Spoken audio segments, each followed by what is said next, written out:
In this video, we're going to cover best practices when buying Coreg leads using LeadProsper. Here, you're going to want to make sure all the fields that you're looking to have are marked as required. You can see here I have first name, last name, email, phone, and so on. Another important field might be to set required as LP sub ID 1. This will give you more information about the traffic coming from your publishers and which sources are converting. So highly recommend setting that one as required. Up here, you can see I have 3 suppliers, Coreg Pub 1, 2, and 3. You're going to want to make sure you set their buy prices and their caps. This will, make sure that you're only accepting the amount of leads you want to from each pub and that you're tracking your buy price. Those are very easy to set up. If you edit your supplier, you can set your buy price right here, and you can set your caps down here. You'll notice Coreg Pub 3, they are in test mode. You're going to want to leave your publishers in test mode until they do have a successful test lead posted. Once they have that done and you've confirmed that, you can easily set them live by disabling test mode. Down here, I have the buyer set up as myself. This is my internal call center.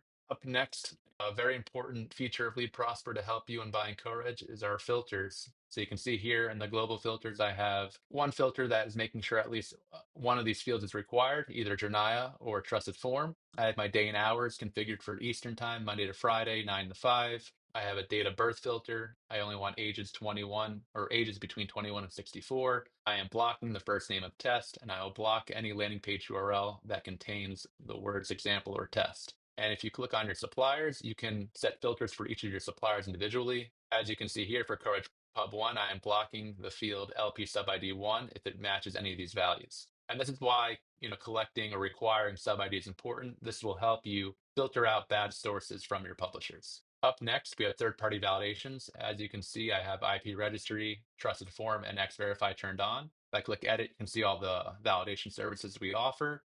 I definitely love IP Registry as long as I make sure the IP address is set properly. I can allow specific countries. In my case, I only want people from the US, and I have all these other options here that I can customize. And IP Registry is super cheap, and I believe this is a great validation service to use. Up next, we have TrustedForm.